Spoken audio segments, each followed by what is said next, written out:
काल जिसकी माध्यम हमारी भाषाएं हैं वह 22 है या सैकड़ों हैं या बहुत सारी हैं, वे सारी माध्यम हैं इन ज्ञान परंपराओं को व्यक्त करने की। तो मैं इन सारे विचारों पर अपना बहुमूल्य वक्तव्य देने के लिए संस्कृत विभाग के अध्यक्ष डॉक्टर श्याम कुमार झा सर से निवेदन करता हूं कि अपना विचार इस विषय पर रखें।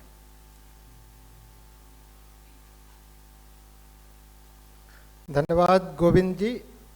द्विदिवसीय अंतर्राष्ट्रीय संगोष्ठी के द्वितीय दिन के अकादमिक सत्र में मंचोपविष्ट अध्यक्षवर सम्माननीय प्रोफेसर उपेंद्र त्रिपाठी जी, मंच पर उपस्थित हमारे विशिष्ट वक्ता रविंद्र भारती विश्वविद्यालय कोलकाता से पधारे मित्रवर वैदिक साहित्य के प्रकांड विद्वान प्रोफेसर तारकनाथ अधिकारी जी, मंच पर उपस्थित भारतीय संस्कृति, ज्ञान परंपरा और कृषि विज्ञान के अध्येता प्रोफेसर श्रवण कुमार शुक्ल जी, मंचोपविष्ट अंग्रेजी विभाग के अध्यक्ष मित्रवर डॉक्टर विमलेश कुमार सिंह जी, सभा कक्ष में उपस्थित विद्वद्वरेण्य आचार्यों की श्रृंखला, सहाचार्यों की श्रृंखला में प्रोफेसर अनिल सौमित्र जी, डॉक्टर बबलू पाल जी, डॉक्टर कल्याणी हाजरी जी, डॉक्टर आशा मीना जी एवं सभा कक्ष में उपस्थित सभी विद्यानुरागी, गुणग्राही, शुद्धि श्रोता एवं छात्रगण, भारतीय ज्ञान परंपरा पर हम वर्षों से गंभीर चर्चा एक बार फिर से प्रारंभ हुई है। ये ज्ञान परंपरा सहस्रों वर्षों की ज्ञान परंपरा है। ऋग्वेद का रचना काल कोई आलोचक 6000 वर्ष पूर्व, कोई उससे भी पूर्व ऐसा कहते हैं। तो जब 6000 साल पहले आज से वैदिक ऋचाओं की रचना हो गई थी, जिसमें वैज्ञानिक तत्व और जीवन की सभी समस्याओं का समाधान है, उस समय पाश्चात्य जगत में और तथाकथित जो 200 वर्षों तक हमारे ऊपर जिनका शासन था, ब्रिटिश उपनिवेशवादी सत्ता का, उनकी स्थिति 6000 वर्ष पहले कहाँ थी, यह तो गहन अध्ययन का विषय है। तो ये ज्ञान परंपरा जिसे हम सनातनी परंपरा, शाश्वत परंपरा, विविध नामों से पुकारते हैं, कल अभिराज राजेंद्र मिश्र जी ने इस पर विस्तारित चर्चा भी की थी। वो परंपरा आखिर में कहाँ से सृजित हुई? कोई कहते हैं कि ये संस्कृत भाषा माध्यम से जो विरचित हुआ वो ब्रह्मा के मुख से निकली हुई भाषा है। ब्रह्मा कोई और नहीं, आधुनिक चिंतन दृष्टि से यदि मैं देखें तो हम सबों में भी ब्रह्मत्व है, अहम ब्रह्मास्मि की अवधारणा है हमारे शास्त्रों में। यह है हमारी ज्ञान परंपरा। अयमात्मा ब्रह्म की अवधारणा है हमारे शास्त्र में, और वही आत्मा ब्रह्म है। तो ब्रह्म के मुख से निकली हुई भाषा, इसका मतलब ऋषि के मुख से निकली हुई भाषा।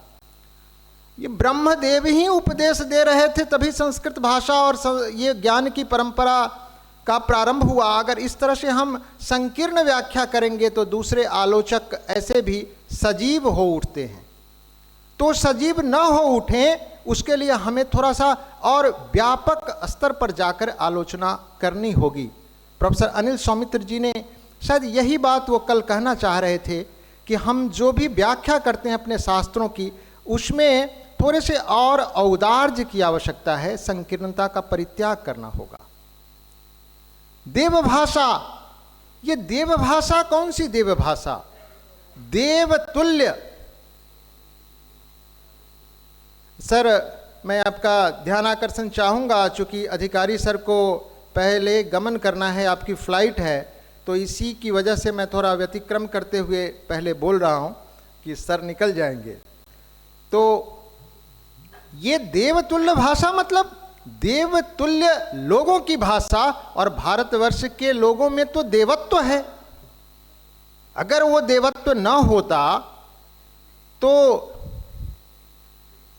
अधिकारी सर, मैं आपका ध्यान आकर्षण चाहता हूं अपने वक्तव्य के परिप्रेक्ष्य में, अगर वो देवत्व न होता तो कहां भारतवर्ष इतनी समृद्धि और इतनी शक्ति रहते हुए हम किसी की वस्तु, किसी की भूमि की ओर तो हम दृष्टिपात नहीं करते। दूसरे की स्त्री को मां बहन के रूप में हम देखते हैं, पृथ्वी को माता के रूप में देखने की माता भूमि पुत्रो हम पृथिव्या, ये परंपरा रही है। और वसुधैव कुटुंबकम की अवधारणा, आज वो ज्ञान परंपरा के बीज के ऐतिहासिक साक्ष्य बार बार कई हमारे मित्र कहते हैं, रामकृष्ण, और ये जो सुदीर्घ जो परंपरा की आप बात करते हैं संस्कृति की, उसके साक्ष्य कहाँ कहाँ हैं? भारत में तो है ही हैं, इंडोनेशिया, कंबोडिया, मलेशिया में जो साक्ष्य हैं, उन साक्ष्यों पर बहुत गहन अध्ययन करने की आवश्यकता है कि वो साक्ष्यों के बीज उस परंपरा की वहां तक कैसे पहुंचे, और एक सूत्र में ये देश कैसे बधा हुआ है। जिस ज्ञान परंपरा की बात करते हैं, केवल शास्त्रोचित सिद्धांतों को न थोपते हुए मैं सहज शब्दों में कुछ अगर कहना चाहूंगा, ये क्या व्यवहार की परंपरा और ज्ञान की परंपरा नहीं है कि एक बार दाम्पत्य सूत्र में बंधने पर आजीवन उससे संबंध, और न केवल आजीवन, मृत्यु के बाद भी अपने पितर और पितरों को तर्पण और उसको पितृपक्ष में स्मरण करना, ये कैसी परंपरा है? और इस परंपरा के पीछे कैसा सन्निहित भाव है?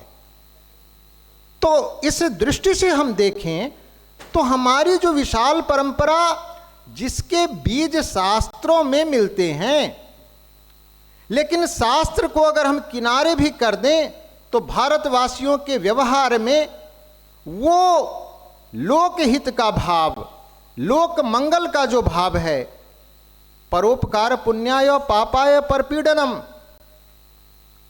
कालिदास इत्यादि के साहित्य में प्रेम प्रसंगों के परिप्रेक्ष्य में भी जो मृगा है, वो मृग शावक के शुश्रूषा का जो वर्णन हुआ है, दर्भांकुरेण चरणः क्षत इत्यकांडा।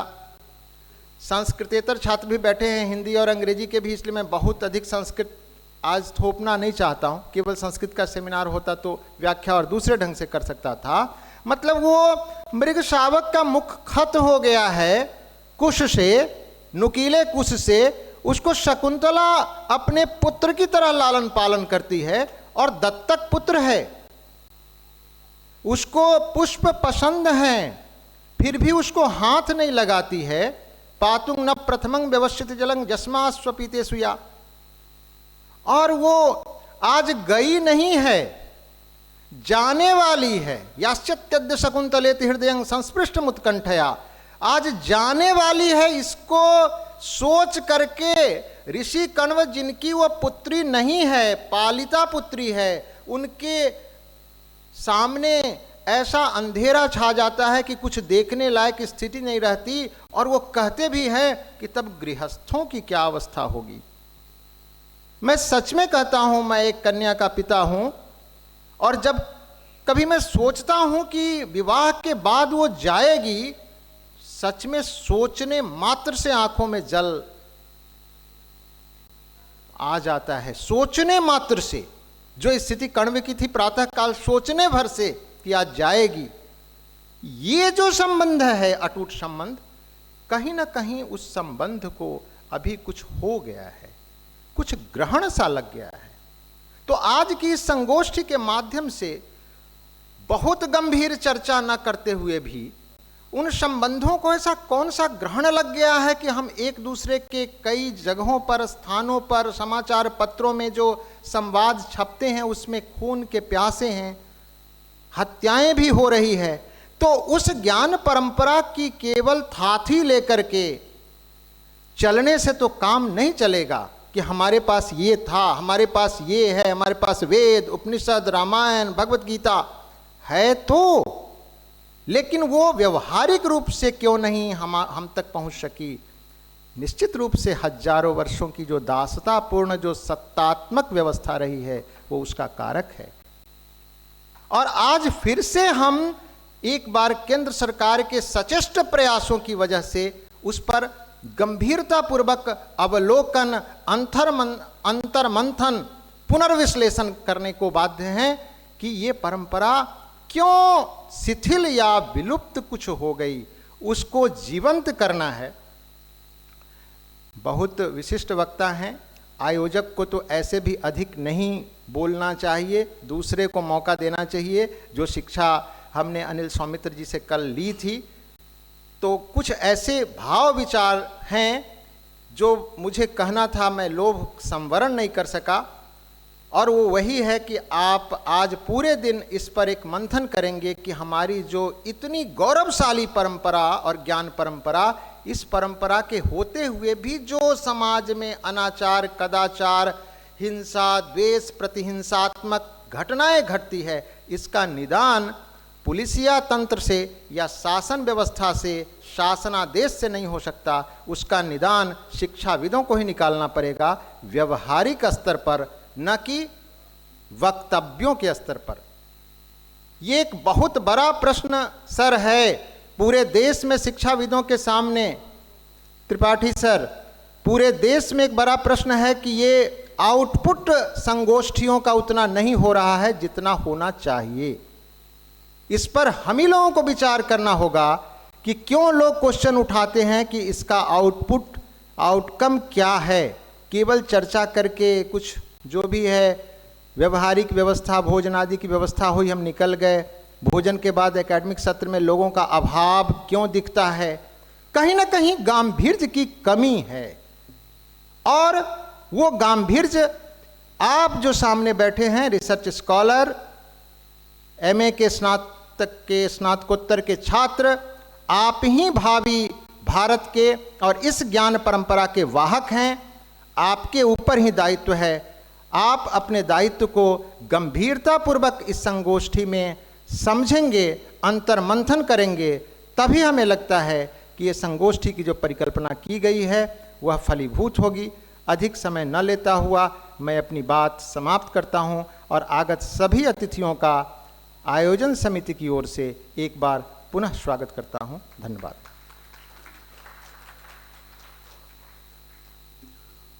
धन्यवाद डॉक्टर श्याम कुमार झा सर। आपने अपने वक्तव्य के माध्यम से हम लोगों को ये बताया कि वैदिक साहित्य भारतीय वाङ्मय का प्राचीनतम साहित्य है और भारतीय वाङ्मय का ही नहीं, विश्व का प्राचीनतम साहित्य है। वह साहित्य लोकहित, लोक मंगल का साहित्य है और वहाँ से जो ज्ञान परंपराओं का उद्भव हुआ है उसको जीवन में, आचरण में उतारने की आवश्यकता है, ज़रूरत है। धन्यवाद सर।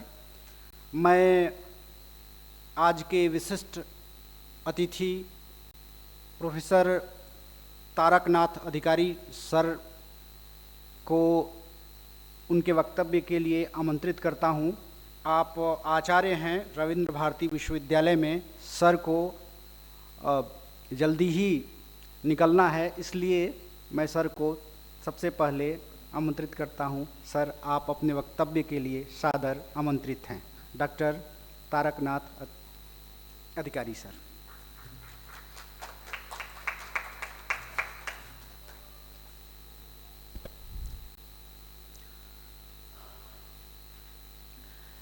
ओम मूकं करोति वाचालं मंगुं लंघयति गिरिं यत्कृपातमहं वन्दे परमानन्दमाधवं। सदाशिवसमारम्भं शङ्कराचार्यमध्यमम् अस्मदाचार्यपर्यन्तां वन्दे गुरुपरम्पराम्। अधिमञ्चं विराजमानाः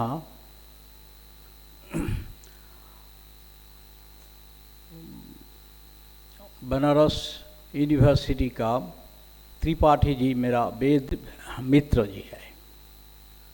अधिमंतं विराजमाना कृषि विज्ञान का वैज्ञानिक शुक्ला जी हैं। अधिमंचं विराजमाना in the Department of English, probably in this university, Dr. Nilesh Singh, if I am not wrong, Nilesh Singh. पुनश्च विद्यमाना मम मित्रम श्याम कुमार झा, विभागाध्यक्ष संस्कृत विभाग का। सम्मुखतः विराजमाना अस्माभिः दृश्यन्ते तो सौमित्र महापादाः, डॉक्टर बिपिन बाबलू पाल महाभागाः, तत् अंग्रेजी विभागस्य प्रोफेसर निहारिया Jha, if I am wrong, I may be wrong, and अन्ये च विद्यार्थिनः छात्राश्च। मैं तो एक धर्म संकट में हूँ। धर्म संकट ऐसे है जो मेरा भाषा क्या होगा। मैं बंगाल से आया हूँ तो मैं बांग्ला में बोल सकता हूँ।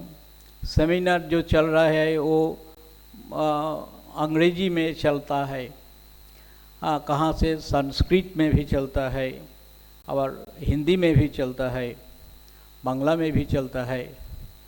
लेकिन मेरा हिंदी, मैं हिंदी समझता हूँ, मैं पढ़ता हूँ, लेकिन मेरा हिंदी इतना खराब है तो आप घर जाके आपका जो मातृभाषा आप भूल जाएंगे। इसलिए मैं निश्चित हूँ।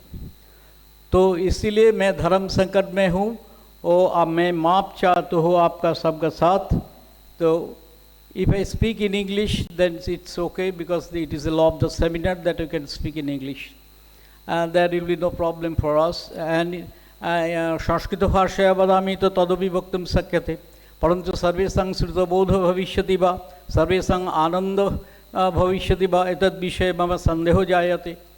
और यदेष आकाश आनंद स्यात्, ब्रह्मरूप जो आकाश स आनंद स्यात्, तो यदि आनंद न स्यात् तर्हि किं प्रयोजनम्?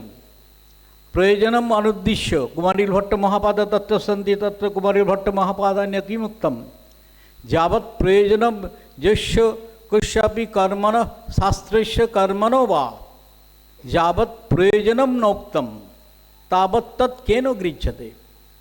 तो एतदर्थं तो मेरा तो भाषा संकट हो गया, तो मेरा हिंदी बहुत खराब हिंदी होगा। इसलिए पहले मैं माफ़ चाहता हूँ, मैं माफ़ चाहता हूँ मेरा होगा। हाँ, तो छात्र छात्रियों के लिए मैं हिंदी में बोल रहा हूँ। पहले टाइम मेरा I am speaking for in the seminars for last more than 40 years, but for the first time in Mahatma Gandhi University I am speaking in Hindi. For the पहले बार मैं हिंदी में बात करूँगा, देखेगा। तो मैं तो बहुत आभारी हूँ जो महात्मा गांधी केंद्रीय विश्वविद्यालय जो संस्कृत एवं भाषा विभाग है वो हम लोग को बुलाया। मेरा मित्र श्याम कुमार झा जी है, वो पहले मुझे भी बुलाया लेकिन मैं आया नहीं पाया। इस टाइम बहुत टाइम मुझे कम था, तभी मैं चला आया। ठीक है, देखना पड़ेगा सेंट्रल यूनिवर्सिटी में कैसा संस्कृत का चर्चा चल रहा है, इसे देखने के लिए मुझे आ गया। तो मेरा विषय है वेद। मैं वेद का चर्चा करता हूँ, कम से कम 40 साल मैं सिर्फ वेद का मूलतः चर्चा करता हूँ।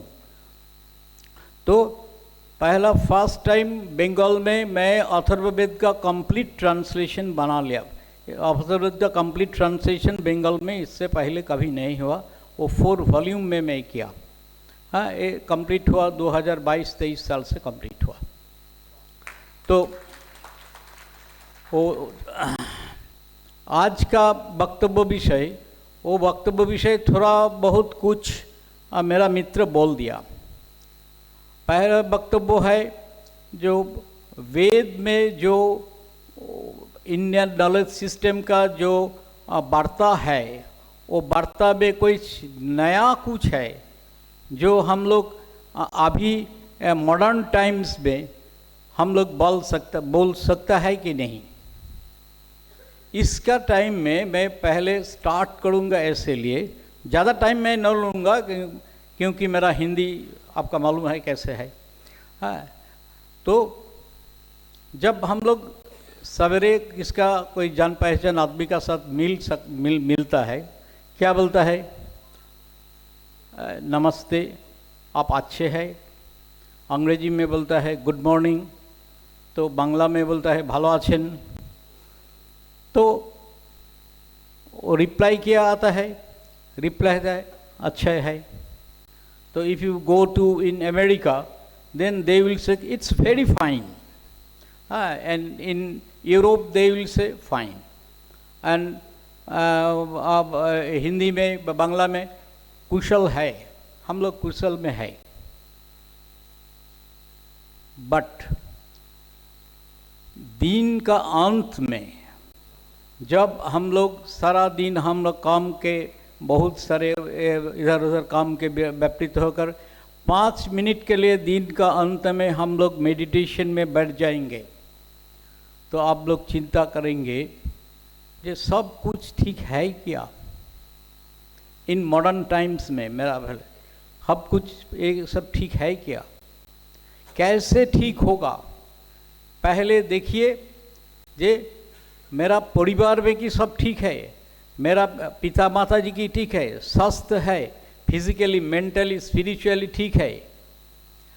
समाज में जो चल रहा है हिंसा का परंपरा एक ही ठीक है, और जो काम इधर उधर में चल रहा है एक ही सब ठीक है। मेरा पैसा है बहुत है, लेकिन मैं सुखी हूँ क्या? इसका उत्तर होगा नहीं। पैसा में सुख होगा तो अमेरिका में इतना सुइसाइड नहीं होता, जापान में सुइसाइड इतने नहीं होता। सबसे ज़्यादा सुइसाइड जापान में होता है। जापान तो डेवलप्ड कंट्री है, तो क्यों? तो सबसे सुइसाइड होता है अमेरिका में एवरी 3rd मिनट, प्रति 3 मिनट में एक सुइसाइड होता है अमेरिका में। तो हमारा चिंता है पैसा आपको सबसे सुख नहीं दे सकता है। इस परिप्रेक्षित में हम लोग का चिंता करना पड़ेगा जो इंडियन नॉलेज सिस्टम, भारतीय ज्ञान परंपरा, जो ज्ञान परंपरा है, इसमें से आधुनिक युग में हम लोग कुछ ले सकता है कि नहीं। इसका आरंभ के लिए वो बोला था, साहेब लोग जो बोला उसका सब बर्बाद हो गया। नया जो रिसर्च चल रहा है कम से कम 30-40 साल से, इंडियन हिस्ट्री का ऊपर जो नया चर्चा चल रहे है, आपका मालूम होगा तो देखेंगे सब जो वो मैक्स मुलर साहब, जो विंटरनी साहब जो बोल दिया वो सब खत्म हो गया। वो चर्चा सब बातिल है। वो बातिल हम लोग नहीं करते हैं, वो बातिल वो दूसरा साहेब लोग आकर के वो बातिल कर देता है। वो बोलता है नहीं, वो 4000 साल पहले वो हमारा वैदिक सभ्यता स्टार्ट हुआ था, यही ठीक नहीं है। क्यों 4000 साल पहले बोला? इसका एक कारण था, मैं बोलूँगा कारण। मैक्स मुलर साहब एक क्रिश्चियन थे और बाइबल में लिखा है जो 4000 बछर से पहले सब मानव सभ्यता चालू नहीं हो सकता। तो वो क्रिश्चियन है, उसका मन में है 4000 बछर से पहले कुछ वो वैदिक सभ्यता है जो है वो चालू नहीं हो सकता है, इसीलिए वो 3500 बछर वेद का काल चालू किया। वो 500 साल पहले विदेश से आकर के इंडिया में 3500 बछर पहले से चालू किया। लेकिन जो एक्सकैवेशन ऑल इंडिया में चल रहा है, हरियाणा में चल रहा है, गुजरात में चल रहा है, यूपी में चल रहा है, उड़ीसा में चल रहा है, उसका सब तो एक्सकैवेशन अभी तक कंप्लीट नहीं है। जो एक्सकैवेशन चल रहा है वह तो दिखाता है ये वैदिक सभ्यता कम से कम 8 से 10 हजार वर्ष से कम पुराना नहीं हो सकता। यही मॉडर्न डेवलपमेंट है। वो 5-6 हजार भी नहीं मित्र जी, कम से कम 8 से 10 हजार बछर साल का पुराना होना चाहिए। ये नया आविष्कार है, अभी चल रहा है आविष्कार, अभी ख़त्म नहीं हुआ। तो कम से कम 8-10 हजार बछर से पहले जब all world under the darkness of civilization, तब हमारा भारत में वेद का ज्ञान शुरू हो गया। और वेद का जो ऋषि, तो वेद मानूंगा कैसे, क्यों लिए मानूंगा? हम लोग किसको मानते हैं? जो लोग सच्चरित्र है, सत्य कथा बोलते हैं, उसका लोग का हम लोग मानते हैं। तो वेद तो कोई सामान्य आदमी का कोई वक्तव्य नहीं है। वो यास्को जो निरुक्तकार है ना, उसमें स्पष्टता लिख दिया। क्या लिख दिया? ऋषयो मंत्र, त्रिपाठी जी है यहाँ से, उसको मालूम होगा। ऋषयो मंत्र द्रष्टार न तो मंत्र कर्तार, न तो मंत्र कर्तार। जो ऋषियों आदमी था हम लोग को, जो वेद को जो स्मरण किया, जो वेद का हम लोग को मिला, ज्ञान स्वरूप में मिला, वो कोई ऋषियों ने बनाया नहीं, उसके स्मरण किया। क्योंकि वेदा वही अनंता, वेद तो अनंत ज्ञान का आधार है। ये अनंत ज्ञान का लिए वशिष्ठ ऋषि पुराण में लिखा है, 300 साल परमायु ले लिया ब्रह्मा का पास। 300 साल, 100 साल नहीं। हम लोग तो 100 साल से ज़्यादा नहीं बाँचेंगे। तो वो 300 साल का परमायु लिया था वेद का ज्ञान का अर्जन करने के लिए। 300 साल के बाद वो ब्रह्मा के पास गया, बोला जे क्षमा कीजिए, वेद का कुछ मुझे मालूम नहीं हुआ, हम और आयु नहीं चाहिए, क्योंकि वेदा वही अनंता, इसका ज्ञान हम लोग का मालूम हो नहीं सकता। तो ऋषियों को यदि मालूम वेद का ज्ञान नहीं सकता, मैं 40 साल के पढ़ के क्या बोल सकता? यही तो है ना। मैं 40 साल पढ़ रहा हूँ और वो 300 साल ऋषि पढ़ लिया वेद, उसका बाद ब्रह्मा के हाथ जोड़ करके बोले और आयु नहीं चाहिए, क्योंकि और क्या, वो तो कुछ समझ में नहीं आया। क्योंकि वेद का ज्ञान इतना ही गंभीर है, इतना ही कठिन है, इतना ही सत्य है, जहाँ से भारतीय ज्ञान परंपरा का सब जो जितना ज्ञान श्रृंखला है, वो आप दर्शन बोलिए, आप वो व्याकरण बोलिए, आप वो विज्ञान बोलिए, आपको मैथमेटिक्स, फिजिक्स, साइंस जो भी बोलिए, सब का सोर्स वो वेद में पा सकता है। लेकिन एक आदमी का सामने वो सब का ज्ञान वो कैसे मिलेगा? वो मैं वेद का हूँ, वेद का कुछ ज्ञान मेरा है, मेरा फिजिक्स का ज्ञान नहीं है, मेरा वो कृषि विज्ञानी है, मैं कृषि विज्ञान कुछ नहीं जानता हूँ, वो मैं कैसे उसका ज्ञान अर्जित कर सकता हूँ? ऐसे है।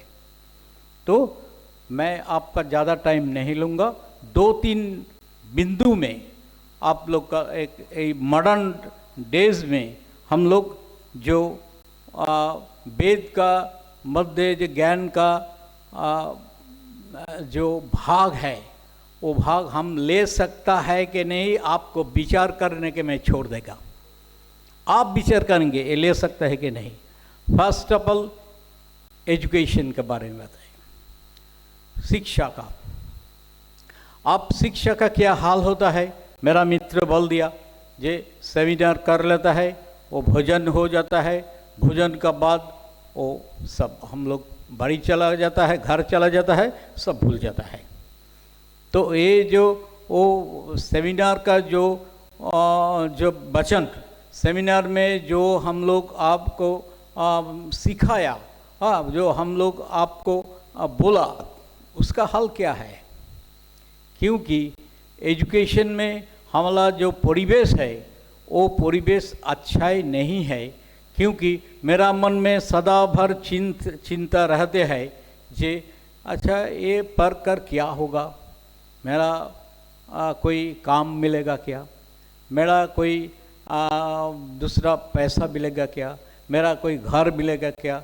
हाँ, ऐसा ही और जो कुछ माफ़ कीजिए जो महिला विद्यार्थी है उसका चिंता कर मेरा अच्छा ससुर घर मिलेगा क्या, ऐसा चिंता आ जाता है। वैदिक युग में एजुकेशन में पहले उसके जो एजुकेशन दिया था वो एजुकेशन था गुरुकुल केंद्रिक। एक गुरुकुल केंद्रिक के एजुकेशन का ज़रूरत है। क्यों है? क्योंकि गुरु का जो आचरण शिक्षा वो जो है वो शिष्य में प्रभावित हो जाता है। तो गुरु यदि हमारा पास नहीं है, हम सूटेड बूटेड आकर आ जाता है, कुछ बोल जाता है, क्लास में बोल जाता है, चला जाता है, तो वो आकाश में चला जाएगा। वो छात्रों का कोई दोष नहीं है, विद्यार्थियों का कोई दोष नहीं है। वो तैत्तिरीय उपनिषद में गुरु में क्या बोला? यानी अस्माकं साधु कर्तव्यानि तानि आचरितव्यानि नो इतरानि। इसका मतलब क्या है? मतलब है आप मेरा पास जो अच्छा जिनिस सीखा है वो आप सोसाइटी में परिवार में वही व्यवहार करना पड़ेगा। मेरा में यदि कुछ खराब कुछ ठीक ठाक आपका मन है, नहीं यह ठीक नहीं है, गुरुजी नहीं किया, तो वो नहीं मानना चाहिए। यानी अस्माकं साधु कर्तव्यानि तानि आचरितव्यानि no इतरानि, not the others, only what the good activities what you have seen in your studentship, in my under my studentship, you follow these things। यही गुरु का उपदेश था, हमारा उपनिषद में है। और वही उपनिषद में जब संसार में चल जाएगा स्टूडेंट तो क्या बोलता है? सत्यं वद धर्मं चरम सत्यात् न प्रमोदितव्यम धर्मात् न प्रमोदितव्यम। द फर्स्ट पहला रिलीजन जो है वेद में जो धर्म है, वेद का जो धर्म है वो धर्म का अर्थ लेंगे तो हम सारा दिन आपको बता देंगे वेद का धर्म क्या है, सारा दिन में भी खत्म नहीं होगा। वेद में जो धर्म है उसका जो अर्थ है वो अर्थ हम बोलेंगे मीमांसा के दृष्टिकोण से, न्याय के दृष्टिकोण से, वेद का दृष्टिकोण से जो हम बोलेंगे तो कम से कम 2-3 दिन लग जाएगा। तो बोला सत्यं वदो, धर्म का पहला अर्थ था सत्यम, धर्म का द्वितीय अर्थ था त्याग। यही हम ये मंदिर में जाए पूजा करेंगे बस हम लोग सब खत्म हो जाएगा, यही वेद का धर्म नहीं है। वेद का धर्म है सत्यम। तो हम सत्य पथ में वो मार्ग में प्रतिष्ठित है तो मैं वेद का पथ में चलता हूँ, और सत्य पथ में मैं नहीं चलता हूँ तो वेद में धर्म नहीं मुझे मानता हूँ। यही ये पहले बोला सत्यं वद फर्स्ट, देन धर्मं च। धर्मं means the conducts, the laws, the rules, जो मैं सिखाया वही फॉलो करना होगा। तो हम लोग तो लॉज सिखाता नहीं, हम लोग व्यवहार सिखाता नहीं, हम लोग कुछ सिखाता नहीं, इसीलिए मॉडर्न सोसाइटी में हमारा प्रॉब्लम आ जाती है। लेकिन वैदिक युग में नहीं होता। यदि हम लोग ये मान लेते हैं, अभी तक मान लेते हैं, तो अभी तक हमारा सुधारना पड़ेगा। वेद में जो बोला है वो ऋषियों का दृष्टि में बोला है, वो साधारण आदमी कोई हम तुम जैसे आदमी यही नहीं बोला था। तो यही तो धर्म का क्या मालूम है? धर्म का मालूम है तो त्याग। वेद में जो आहुति दे देता है ना, वेद का धर्म दो भाग में है, एक कर्मकांड है, एक ज्ञान कांड में है। तो कर्मकांड में जो याग यज्ञ है, वो याग यज्ञ के जो आहुति देता है, वो आहुति का टाइम में बोलता है, क्यों बोलता है? इदम अग्नये न मम, अर्थात जो यज्ञ में मैं अर्जन किया सब अग्नि का है, न ममो। इदम अग्नये न मम, अर्थात ये यज्ञ का फल मेरे के लिए नहीं है, जो क्या है वो अग्नि के लिए है। अग्नि हमको धर्म देंगे।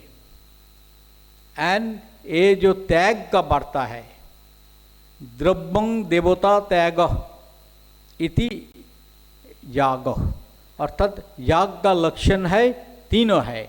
द्रव्य चाहिए, और द्रव्य कभी घी, कभी घृत होता है, कभी सोमरस होता है, कभी दूध दही कुछ होता है। आबार कभी मेरा मन में जो ज्ञान यज्ञ में मेरा मन में जो हिंसा विद्वेष है, वो सभी यज्ञ होता है। वो ज्ञान यज्ञ में वो हम लोग अग्नि के पास दे देंगे। देवता एवं यज्ञ का एक देवता होगा, जो देवता हम लोग का फल देता है। और थर्ड है त्याग, सैक्रिफाइस। हम लोग का मन में सैक्रिफाइस का कोई एटीट्यूड नहीं होगा, त्याग का जो धर्म वो हम लोग नहीं मानेगा, तो शिक्षा का फल नहीं होगा। वेद से दूर रहना पड़ेगा उसको। सेकंड बिंदु मैं बोलूँगा, वो बोलेंगे बहुत आदमी है, मेरा टाइम ज़्यादा नहीं लेना पड़ेगा। सेकंड है फैमिली लाइफ में। फैमिली लाइफ के लिए वेद में क्या बोला? फैमिली लाइफ के लिए वेद में जो बोला, ऐसा पहले ऐसा बोला, ये फैमिली है, परिवार है, ये समाज का वो सेंट्रल पॉइंट, केंद्र बिंदु है। वो परिवार ठीक है तो समाज ठीक होगा, परिवार ठीक नहीं होगा तो समाज ठीक नहीं हो सकता। इसीलिए परिवार के हम लोग को सबसे ज़्यादा प्राधान्य देना पड़ेगा। ये वेद में बोलता है, कहाँ बोलता है मैं बोलूँगा। तो वेद में, वो त्रिपाठी जी का मालूम होगा, एक लंबे सूक्त है 1085 पर, उसका बोलता है विवाह सूक्त, सूर्या सूक्त और विवाह सूक्त, लंबा सूक्त है। तो वो सूक्त में, और उसका साथ मैं जोड़ूंगा, अथर्ववेद में 2 लंबे सूक्त है, ऋग्वेद से डबल से बेसी। ऋग्वेद में एक 47 वर्सेस है, और अथर्ववेद में 2 है, एक में तो 62 है, एक में तो 69 और 74 है। उससे ज़्यादा भी है। उसका वो सूक्त है सिर्फ मैरिज का ऊपर, मैरिज में क्या करना पड़ेगा, मैरिज का मेन नॉलेज सिस्टम बोलना, तो मैरिज ज्ञान का नॉलेज में एक बिंदु हम वहाँ से है, जो बोला वो हम लोग मानता ही नहीं। क्यों क्या बोला? जो हम लोग सेंटर में, परिवार का सेंटर में जो ब्राइड, बहू, उसको बिठाएंगे। नहीं बिठाएंगे तो परिवार ठीक नहीं चलेगा। आप लोग बोलेंगे आप बना कर बुलाते हैं, नहीं कि ऐसा है ही तो क्या बुलाया मैं बोलता हूँ। हाँ, बोलता है सम्राज्ञी ससुरे भव, you will be the Lord of your father in law. Father in law का आप लॉर्ड होना चाहिए, आपकी लॉर्ड होना चाहिए। सम्राज्ञी सस्यांग भव, ससुरी का ससुर माँ का हिंदी में क्या बोलता है मुझे मालूम नहीं, जो मदर इन लॉ, सास को उसका ऊपर आपको लॉर्ड करना चाहिए। सम्राज्ञी ननंदरी भव, जो ननद है उसका सिस्टर इन लॉ, उसका ऊपर आपको लॉर्ड करना चाहिए। हाँ, सम्राज्ञी अधिदेव्रेषु, अर्थात जो देवर है उसका साथ भी आपको लॉर्ड करना चाहिए। अर्थात आप परिवार का सेंटर में होना चाहिए। तो ये तो वेद का उपदेश है। ये वेद उपदेश हम लोग मानते हैं कि नहीं? नहीं मानता है।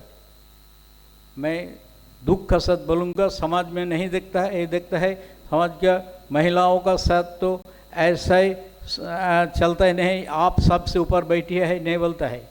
बोलता है अरे सबको तुम मानो। वेद तो उल्टा बोलता था। तो इसलिए सम्राज्ञी जो होगा वो कैसे सम्राज्ञी होगा, वो भी वहाँ से बोला है। वो जो विवाह सूक्त है ना, वो भी बोला है, जो बोला है जे आप तुमको संसार का कंट्रोल करना पड़ेगा, जैसे सबका सुख शांति विधान होगा। संतोषं हृदय संस्थाय संयतो सुखार्थी भवेत। संतोषं हृदय संस्थाय अर्थात हृदय में संतोष लेकर चलना पड़ेगा। और हमारा क्या है, आपका गहना नहीं मिला तो आपका साथ बात नहीं करूँगा, आपका मैरिज एनिवर्सरी में गिफ्ट नहीं मिला आपका साथ बात नहीं करूँगा, यही चल रहा है। तो मित्र जी मुझे बोल रहा था, जो आजकल क्यों हम लोग ऐसा ठीक नहीं चलता है कि हम लोग सुनता है लेकिन मानता नहीं है। हम लोग का मानना पड़ेगा, वेद का वाक्य मानना पड़ेगा। नहीं मानना तो जैसे चल रहा है ऐसा खराब होगा, क्योंकि वेस्टर्न कल्चर हम लोग का ऊपर ही तो है। वो वेस्टर्न कल्चर का मेन सेंटर है तो भोगवाद, अर्थात एंजॉय। इसके लिए आपका वर्ल्ड खुला है, आपका सब मिल जाएगा, एक एंड्रॉयड फ़ोन में सब मिल जाएगा। ये तो वेस्टर्न कल्चर का ये है। और इंडियन कल्चर में क्या बोलता है? इंडियन कल्चर बोलता है परिवार को पहले देखो। शुद्ध परिवार नहीं। अथर्ववेद में कम से कम 6-7 सूक्त है, अर्थात वर्सेस है, कम से कम 10-15 वर्सेस है। वो वर्स में परिवार में कैसे कैसे चलना पड़ेगा ऐसा नहीं बोला। क्यों बोला? जे बोला था जे अनुव्रत पितु पुत्रस्य, पुत्र पिता का बात मानना कर चलना पड़ना। ये अथर्ववेद, अर्थात पिता का साथ झगड़ा वगड़ा नहीं करना चाहिए। माँ दीशत स्वासा शशारम, बहन में झगड़ा मत कीजिए। माँ भ्राता भ्रातरम, भाई का साथ भाई झगड़ा नहीं करना चाहिए। और मधुमती वाचम वदेत, अर्थात we will speak the sweet words. Maybe I may not be satisfied with some things, but I won't express it harshly. I will express it sweetly and this will work. But अभी क्या होता है? आप तो खबर कागज, newspaper, medium अब देखिए, बच्चा बड़ा हो, इनकम करता है, आईआईटी में बराबर डिग्री लेकर के चला आता है, माँ बाबा को वृद्धाश्रम में छोड़ देता है। तो हमारा कलकत्ता में सॉल्ट लेक पर एक प्लेस है, वहाँ से आप जाएंगे, वो एक उपनगरी है, वहाँ से जाएंगे तो आप देख ले 50% जो बाड़ी है वो खाली है, और खाली में सिर्फ बूढ़ा बूढ़ी आदमी पर ही है। वो जो आजकल जो ऑनलाइन है, ऑनलाइन पर खाना आता है, ऑनलाइन पर दवाई आता है, ऑनलाइन पर और कुछ डॉक्टर आता है, ऐसा ही चल रहा है। क्यों? सब जो बच्चा था वो सन और डॉटर जो है वो बड़ा हो गया, वो बाहर में काम में चला गया, बड़ा काम लेकर चला गया, बाबा का छोड़ कर चला गया। अब जो छोड़ रह जाता तो उसका वृद्धाश्रम में भेज देता है। तो एक इंडिया कल्चर है, एक या वेद का कल्चर है, एक है इंडियन ज्ञान परंपरा का मान्यता है। हम लोग जो पढ़ता है वेद, हम लोग जो संस्कृत पढ़ता है, जो ओ सैम जी बोलता था ना, कालिदास में जब पतिगृह में भेज देता है तो क्या बोलता है? शुश्रूषस्य गुरुन कुरु प्रिय सखे वृत्तिम सपत्नी जने, when you will go to your in laws house you must wait up your in laws people. आप ससुर घर जाने के बाद ससुर घर का अपना मन कर उसका बन लीजिए। एक कौन उपदेश देता है? कण्व मुनि, जो शादी नहीं किया, उसका भी मालूम है ये संसार आश्रम में कैसे चलना होगा, फैमिली लाइफ में कितना चलना होगा। और त्रिपाठी जी बोलता था ये एनवायरमेंटल के लिए बाद में हम बात करूँगा, तो मैं नहीं बोलूँगा, वो बात करेंगे हम। शुद्ध एक बात आप एनवायरमेंट का आज बोल गए, ये आज का ग्लोबल प्लैनेट का सबसे बड़ा प्रॉब्लम है a global environment, change of climate. एक शुद्ध इंडिया का प्रॉब्लम नहीं है, ऑल वर्ल्ड का प्रॉब्लम है। तो हम लोग का मालूम है वेद में वर्ल्ड प्रॉब्लम के लिए क्या बात होगा? वेद में तो एनवायरनमेंट के क्या हो सकता है? वेद में एनवायरनमेंट का बात है, इसलिए क्या होना चाहिए, अर्थात हम लोग का अप्रोच नेचर का प्रति कितना होना चाहिए वो डिटेल में बोलेंगे। हम शुद्ध एक बात बताएंगे। अथर्ववेद में एक लंबे सूक्त है 12 चैप्टर में, उसका बोलता है भूमि सूक्त और पृथ्वी सूक्त। जो कुछ कोई किताब में भूमि सूक्त लिखा है, कोई किताब में पृथ्वी सूक्त लिखा है। तो उसमें जो वार्ता दिया है, प्रकृति का जो वार्ता दिया है, मनुष्यों को जो वार्ता दिया है, उसका उससे ज़्यादा वार्ता हम लोग एक कालिदास के छोड़कर कोई दूसरे संस्कृत का आदमी कोई नहीं दिया था, अभी भी ना देता है। क्या वार्ता दिया? वार्ता दिया है ये जो नेचर है, ये नेचर हमारा माँ है। भूमिर माता पुत्रो अहं पृथिव्या, I am the son of this earth. और मैं यदि ये पृथ्वी का पुत्र है तो मैं के ये पेड़ काट के हम लोग सब जंगल साफ कर दे सकते हैं? मेरा माँ का काट करके हम साफ कर सकते हैं? नहीं करते। नदियाँ के जितना कलुषित करना चाहिए इतना कलुषित कर दे सकता है? नहीं कर सकते थे।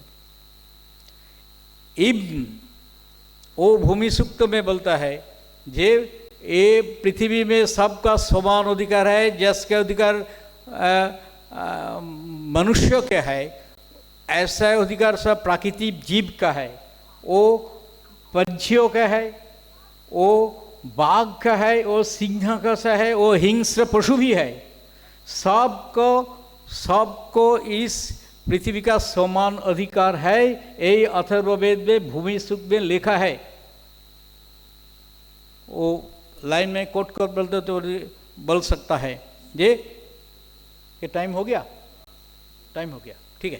तो इतना बहुत सारे वेद का वार्ता है जो हम लोग बोल सकता था, जो वो ह्यूमन रिलेशन, एक्चुअली नेचर में जो है ना, वो अब आजकल का एजुकेशन है, आजकल का जो नेचर है वो ह्यूमन सेंट्रिक, बट वेद का जो एजुकेशन है वो नेचर सेंट्रिक, और तो नेचर सबसे बड़ा है। नेचर के पहले देवता का स्वरूप बनो, यो देवो अग्नौ यो अप्सु यो विश जो यो देवो अग्नौ जो अप्सु जो उसके बाद जो विश्वं भुवनम आविवेश तस्मै देवाय नमो।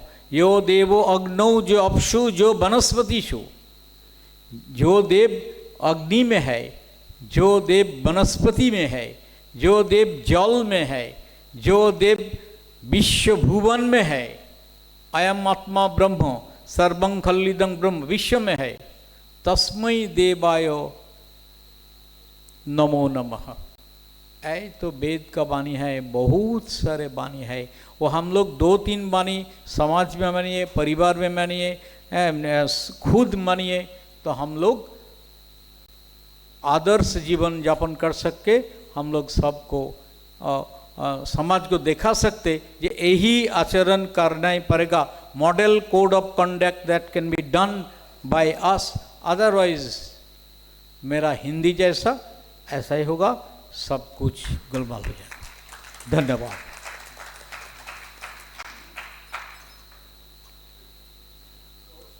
धन्यवाद सर। सबसे पहले मैं आपके बड़कपन और विनम्रता को प्रणाम करता हूं कि आपने कहा कि हिंदी में मैं वक्तव्य नहीं दे सकता, लेकिन आपने एक शानदार वक्तव्य दिया, पहली बार। इसके लिए तो करतल ध्वनि से सर का अभिनंदन होना चाहिए।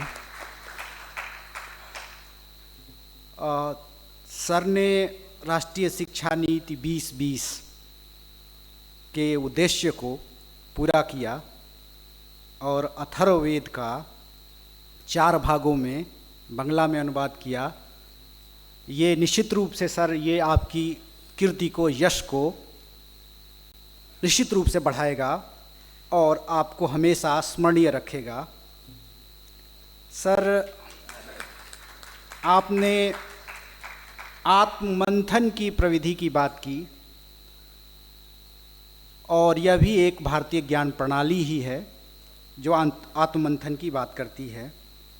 आपने वैदिक साहित्य के समय को लेकर भी ये चर्चा की कि जो आधुनिक जो ज्ञान विज्ञान के माध्यम से जो उसकी तिथि को जो निर्धारित किया जा रहा है वो 8 से 10 हज़ार वर्ष ईसा पूर्व किया जा रहा है। इसके लिए भी सर धन्यवाद। आपने सर कहा कि जो वेद है वो ऋषियों मंत्र दष्टारः, ऋषियों ने तप से, ध्यान से, समाधि से उस ज्ञान की अनुभूति की थी, इसलिए यह वह साहित्य दृष्टारः है और संभवतः इसीलिए इन्हीं अर्थों में उसे अपौरुषेय कहा गया, किसी ने उसकी सृष्टि नहीं की। और सर, आपने सत्यम वद धर्मम चर की भी बात कही और ये भी कहा कि वेद सभी ज्ञानों का मूल है। भरत मुनि मुझे स्मरण हो रहे हैं जब वह कहते हैं कि न तज ज्ञानम न तज शिल्पम न स विद्या न स कला, कोई ऐसी विद्या, ज्ञान, कर्म, योग नहीं है जो नाट्य के अंतर्गत नहीं आता। और नाट्य स्वयं बना है ऋग्वेद से पाठ लेकर, यजुर से अभिनय लेकर और अथर्व से रस लेकर और साम से गान लेकर। आपको बहुत बहुत धन्यवाद सर। मैं अब इस क्रम में महात्मा गांधी केंद्रीय विश्वविद्यालय के अंग्रेजी विभाग के अध्यक्ष डॉक्टर विमलेश कुमार सिंह सर से निवेदन करता हूं, आग्रह करता हूं कि सर अपना वक्तव्य दें। धन्यवाद गोविंद जी। परम आदरणीय मंच, आज के सत्र के अध्यक्ष आदरणीय प्रोफेसर उपेंद्र नाथ त्रिपाठी जी, जो काशी हिंदू विश्वविद्यालय से हमारे बीच पधारे हैं। आज के विशिष्ट अतिथि प्रोफेसर तारकनाथ अधिकारी जी, जिनको अभी अभी हमने सुना, प्रोफेसर श्रवण कुमार शुक्ला जी, एग्रीकल्चर महाविद्यालय गाजीपुर से, पूर्वांचल विश्वविद्यालय के अंतर्गत के कॉलेज से आप पधारे हैं। हमारे मित्र डॉक्टर श्याम जी, विभागाध्यक्ष संस्कृत, डॉक्टर मुकेश जी, विभागाध्यक्ष शिक्षा अध्ययन विभाग, महात्मा गांधी केंद्रीय विश्वविद्यालय, प्रियवर डॉक्टर बबलू पाल जी, आदरणीय कल्याणी जी, आशा मीणा जी, डॉक्टर अरुण जी, मोतिहारी के सुप्रसिद्ध समाज सेवी संजय सत्यार्थी जी, हमारे मित्र डॉक्टर उमेश जी, डॉक्टर बलांदे जी अभी अभी यहाँ थे, आसपास हैं कहीं, और मेरे प्रिय मित्र जो पीछे बैठे हैं, आपका नाम मुझे ध्यान नहीं है, आपका और सभी शोधार्थियों विद्यार्थियों का हार्दिक अभिनंदन है। मेरे लिए काम बहुत सहज हो गया है। मैं वैसे तो अंग्रेजी का विद्यार्थी हूँ, लेकिन आप लोगों के सानिध्य में रहकर मैं भी हिंदी और संस्कृत का एक ईमानदार विद्यार्थी हूँ। मैं ऐसा मंच से घोषणा करता हूँ। और भारतीय ज्ञान परंपरा की बात चल रही है तो मुझे विष्णु पुराण का वो प्रसंग ध्यान आता है, सा विद्या या विमुक्तये। विद्या वह है जो हमें मुक्ति प्रदान करे। Knowledge that liberates. ज्ञान का कोई बंधन नहीं होता, ज्ञान की कोई सीमा नहीं होती और ज्ञान की कोई भाषा भी नहीं होती। हालांकि आज का विषय है भारतीय ज्ञान परंपरा और आर्य भाषाएं, और मुझे तो कई बार लगता है कि ज्ञान पीछे चलता है, उसके आगे जीवन दृष्टि चलती है, और ज्ञान के पीछे भाषा चलती है, और भाषा के पीछे ये जो सारी शिक्षा प्रणाली है वह चलती है। तो जब हम ज्ञान परंपरा की बात करते हैं, भारत की ज्ञान परंपरा कितनी महान है, इसका प्रभाव सिर्फ भारत पर नहीं पड़ा। आप पूरी दुनिया को देखें। मैं अंग्रेजी पढ़ता पढ़ाता हूँ, डॉक्टर कल्याणी जी बैठी हैं। सर, हमने अपने सिलेबस में, मैं विद्यार्थियों को और आपको बताना चाहूँगा कि लगभग जो 3 पेपर है हमारे पीजी क्लास में, वो 3 पेपर ही इंडियन क्लासिकल लिटरेचर और कालिदास की रचनाएं, उसके बाद वेद, उपनिषद, रामायण, महाभारत, और जितने अधिकतम भरत मुनि का नाट्य शास्त्र तो विश्व के हर विश्वविद्यालय में पढ़ाई जाती है। अरस्तु का पोएटिक्स जिसने एमए की है, किसने नहीं पढ़ा। तो आज के संदर्भ में भारतीय ज्ञान परंपरा, अभी श्याम जी बहुत सुंदर बात कह रहे थे कि हमारे पास बहुत चीज़ें थी, आज भी बहुत चीज़ है, फिर हम कहाँ पीछे रह गए। तो मैं आपको इस दृष्टि से आपका ध्यान चाहूँगा। अंग्रेजी में एक ऐसे क्रिटिक हुए हैं जो मुझे लगता है कि 200 वर्षों में पूरे विश्व में ऐसा क्रिटिक नहीं हुआ, और उसके आगे शायद हमारे यहाँ तो किसी ने उनसे आगे कोई बात कही नहीं। वो हैं टी.एस. एलियट। और मैं सभी विद्यार्थियों को कहना चाहता हूँ कि टी.एस. एलियट को आप पढ़ें। उनका एक निबंध है ट्रेडिशन एंड इंडिविजुअल टैलेंट, आप इसको जरूर पढ़ें, हमने पढ़ी भी है। और उसमें परंपरा की परिभाषा वो बताते हैं, ट्रेडिशन की परिभाषा बताते हैं कि tradition is not something that is dead, tradition is something that continues in the present, tradition is something that is constant like a river, tradition is something that is flowing every time. परंपरा वह है जो निरंतर शाश्वत चलती रहती है। और उन्होंने यह भी बात कही कि परंपरा वह है जो प्रासंगिक है। बहुत सारी चीजें हैं हमारी परंपरा में, जैसे सती प्रथा थी, बाल विवाह की प्रथा थी, वो हमारे ज्ञान परंपरा का अंग नहीं कहेंगे, समाज का अंग था, समय के साथ वो खत्म हो गई। बहुत सारी भाषा क्यों लुप्त हो गई, ये मेरा प्रश्न है आपसे। The language that does not address the problems and challenge and issue of common people in everyday life will die. जो भाषा आम जन की भाषा नहीं होगी। 10 से 11 को सर हम शेक्सपियर पे अंतर्राष्ट्रीय सेमिनार कराने जा रहे हैं। और मैं बताऊं सर, शेक्सपियर की लोकप्रियता आज देखेंगे, आज भी विश्व में सबसे ज़्यादा रिसर्च क्यों हो रहा है?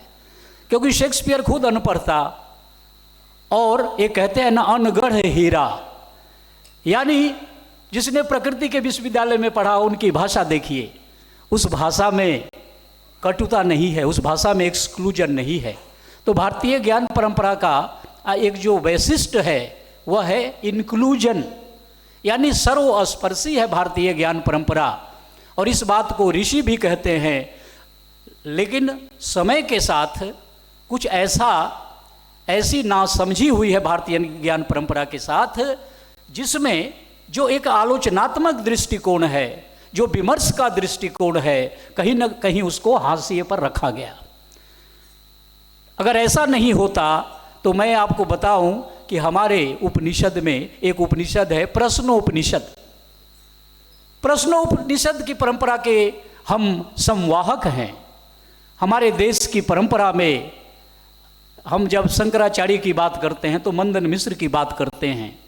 और हमारी परंपरा में एक संवाद है, एक डिबेट है, एक डिस्कशन है। तो जब हम डिस्कशन करते हैं, डिबेट करते हैं, तो हमारी परंपरा समृद्ध होती है। मैक्स मुलर ने कहा कि दुनिया का वह कौन सा देश है जो जहां धरती और स्वर्ग का मिलन है? दुनिया का वह कौन सा देश है जहां समष्टि, व्यष्टि और ब्रह्म का मिलन है? उसने कहा था भारत। वो ठीक है, बहुत अच्छी बात है। विदेशी भी, विश्व के सारे विद्वान भारत की ज्ञान परंपरा की चर्चा कर रहे हैं।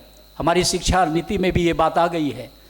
लेकिन प्रश्न ये है कि हम अपनी ज्ञान परंपरा को समृद्ध कैसे करें, आगे कैसे बढ़ाएं। तो इसके लिए मेरा एक अवगाहन होगा, एक आह्वान होगा कि लेट अस बी क्रिटिकल। हम प्रश्न करना सीखें। और हम जब विज्ञान की बात कर रहे हैं तो हम शील की भी बात करें। हम अगर आधुनिकता की बात कर रहे हैं, नैतिकता की बात कर रहे हैं, तो आधुनिकता की बात करें। Let us mix up modernity and morality. और मैं अंत में, क्योंकि हमारे बहुत ही उद्भट विद्वान हमारे बीच बैठे हैं, तो उनको मैं चाहूँगा कि हम सुने। मैं 2 पंक्ति में आपसे अवगाहन करूँगा। निर्माणों के पावन युग में हम चरित्र निर्माण न भूलें। स्वार्थ साधना की आंधी में वसुधा का कल्याण न भूलें। निर्माणों के पावन युग में शील, विनय, आदर्श, श्रेष्ठता, तार बिना झंकार नहीं है। शिक्षा क्या स्वर साध सकेगी यदि नैतिक आधार नहीं है। कीर्ति कौमुदी की गरिमा में संस्कृति का सम्मान न भूलें। स्वार्थ साधना की आंधी में वसुधा का कल्याण न भूलें। निर्माणों के पावन युग में। नमस्कार। धन्यवाद डॉक्टर विमलेश कुमार सिंह सर। आपने टी.एस. इलियट की परंपरा की सटीक व्याख्या की कि परंपरा अतीत का दाय, वर्तमान का वो निर्माण करती है और भविष्य का मार्गदर्शक है, वो शाश्वत है, प्रासंगिक है। इन्हीं अर्थों में हम परंपरा को जानते हैं। इलियट ऐसा ही बताने की कोशिश कर रहे थे। सर की बात में एक बात मैं अपनी जोड़ दूं कि टी.एस. इलियट हम लोगों को भी एक शिक्षा दे रहे थे कि दूसरों की विद्या, ज्ञान, भाषा को सीखकर कैसे अपने अनुकूल चीज़ों को बनाया जा सकता है। उसने संस्कृत पढ़ी, पाली भी पढ़ा, ट्रेडिशन की समझ उसने निश्चित रूप से भारतीय ज्ञान परंपरा से लिया और नए तरह से उसकी व्याख्या उसने प्रस्तुत की। उसने वेस्टलैंड भी लिखा तो कहते हैं कि गीता का प्रभाव था, लेकिन उस प्रविधि को हम नहीं समझ पा रहे हैं कि उस प्रविधि को लेकर और नया कुछ हम दे सकें। तो इससे मेरे लिए ये आपने एक प्रश्न ज़रूर दिया सर। आपने जिज्ञासा, संवाद और समावेशन की बात की, आपको बहुत बहुत धन्यवाद सर। और आप जैसे कि हमारे विश्वविद्यालय में हम सभी जानते हैं कि आपके मुखार बिंदु से जब तक राग और संगीत न टपके बात पूरी नहीं होती, इसके लिए आपको धन्यवाद सर।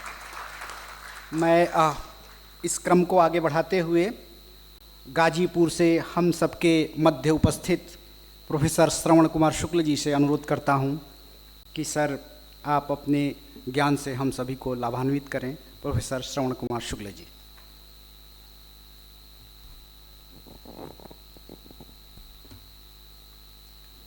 दो दिवसीय अंतर्राष्ट्रीय संगोष्ठी के दूसरे दिन प्रथम सत्र के मंच का संचालन कर रहे प्रोफेसर उपेंद्र कुमार त्रिपाठी जी, जो बीएचयू के वैदिक विज्ञान केंद्र के संस्थापक समन्वयक हैं। उन्होंने ही उनके विषय में दो लाइन और बता देता हूँ। यह जो भारतीय ज्ञान परंपरा का जो सिलेबस है वो आप ही ने तैयार किया और फिर दिल्ली ये भारत सरकार ने पूरा ड्राफ्टिंग को ही ये पूरे देश में एडॉप्ट कराया, अंगीकार कराया। इसका पूरा श्रेय जाता है प्रोफेसर उपेंद्र कुमार त्रिपाठी जी को। दूसरे हमारे मंच के जो विद्वान हैं प्रोफेसर अधिकारी जी, जो वेस्ट बंगाल से पधारे हैं, मैं उनका स्वागत करता हूं। और अन्य हमारे जो वक्ता हैं प्रोफेसर विमलेश कुमार जी, प्रोफेसर झा जी और हमारे सम्मुख अन्य विद्वज्जन और यहाँ पधारे तमाम शोधार्थी और छात्रगण।